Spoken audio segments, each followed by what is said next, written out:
You're listening to Clinical Conversations. I'm your host, Joe Elia, and I'm joined by my co-host, Dr. Ali Raja, Editor-in-Chief of NEJM Journal Watch Emergency Medicine. He's in the Department of Emergency Medicine at Mass General and an associate professor at Harvard Medical School.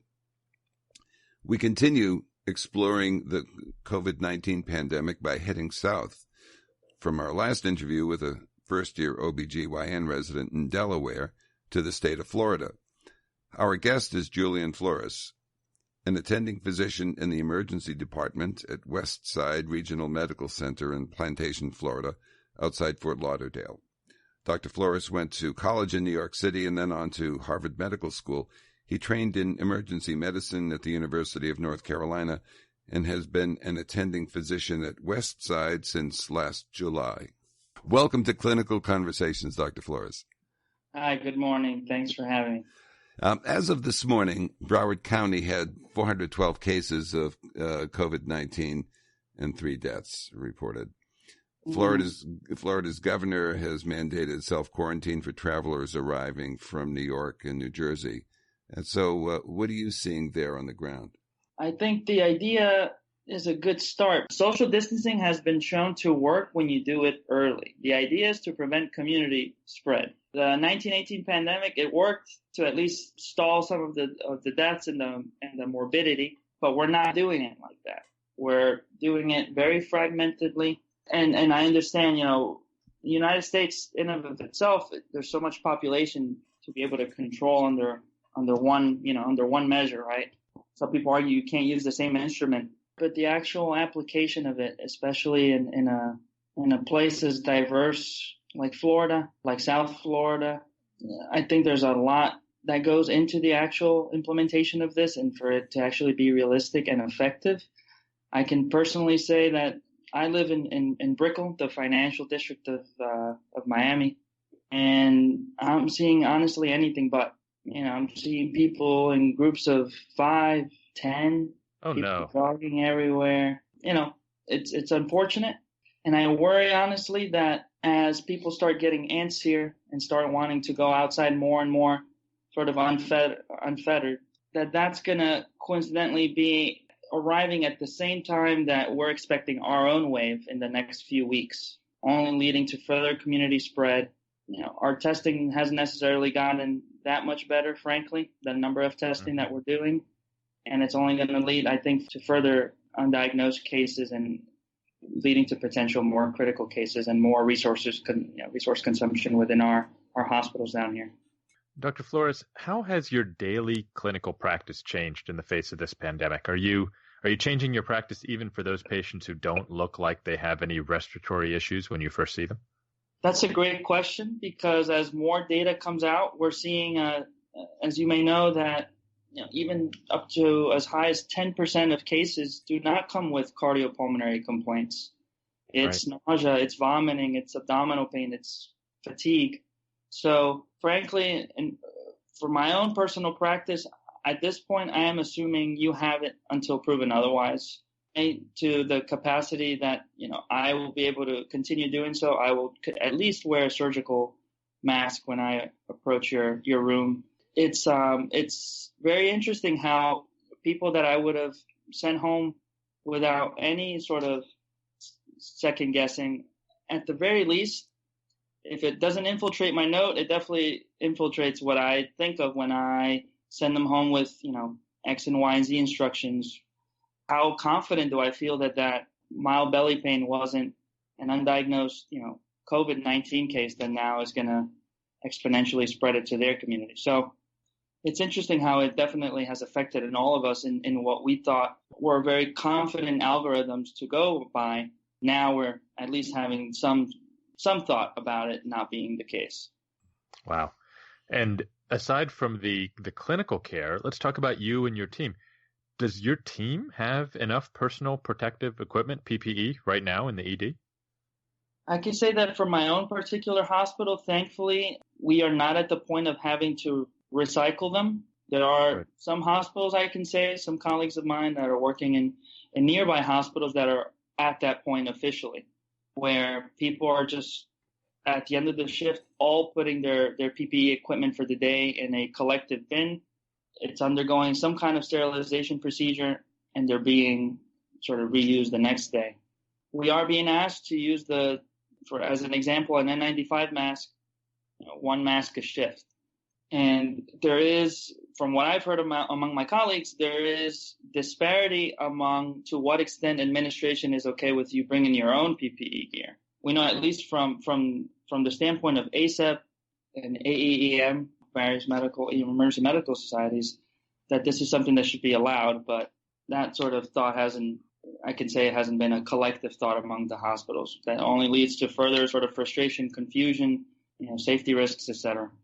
I think I also wanted to make a comment about the fact that a lot of people, my friends, both medical and non-medical, they like to hang their head on the percent mortality that we're seeing with this pandemic.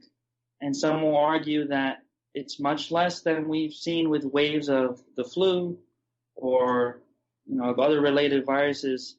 But I think a comment should also be made on the morbidity that this pandemic is presenting, that particularly this COVID-19 virus is presenting. When you have a virus that takes so long to incubate, I think it's between at least 8 to 10 days, I think, of incubation is what the research suggests. And when you have the average patient that takes 10 to 11 days to take off the ventilator, whether it's alive or that you finally decided to pronounce them as passing, that's a lot of consumption of resources, of personnel, of equipment, of a bed that will not be available until 2 weeks from when that decision is made. You're right. It falsely reassures you early on of the numbers, and it makes it harder to implement things like social distancing and more stringently a lockdown when you don't have the numbers from the get-go sort of express what's projected. And then you're kind of caught behind the ball when those numbers finally proclaim themselves and you find yourself out of personnel, whether it's because they're sick, because they didn't take the appropriate measures, or because you don't have enough equipment anymore, or because you never established the infrastructure that can maintain a good practice. So you mentioned other hospitals. Are you sharing information with others on social media?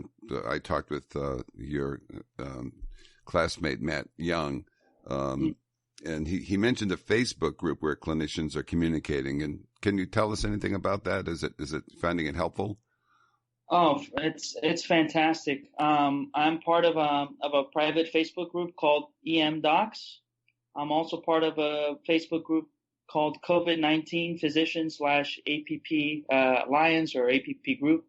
The amount of information we're sharing amongst each other is amazing. Anything from truly understanding what other folks on their own front lines are dealing with, to novel ways of sterilizing equipment, to ways to, for example, make a ventilator all of a sudden be able to vent 2 or 3 people. So if there's anything good that's come out of this, it's the amount of resource sharing that we're seeing among all kinds of folks, ranging from techs to nurses, doctors, etc. But your population there runs to age extremes at this time of year, doesn't it? I mean, you've got college students at Fort Lauderdale on spring break and aging retirees up in Pompano. Can you talk about the age-specific concerns that people have? I can say that I hope that we are not hit with as strong of a surge as we're expected to, because, as you're saying, we as a state have much more of a geriatric population than the nearby states, than even New York, I believe. So when you combine the fact that at baseline we have such a large geriatric population, with the fact that we're still allowing flights from harder hit states to be arriving to New York, you combine that chronologically with just the huge influx of younger folks that we had in Florida, that we know on average are asymptomatic or mildly symptomatic, along with an ongoing confusion as to truly how to handle this pandemic within the state of Florida. It's, frankly, it's the perfect storm.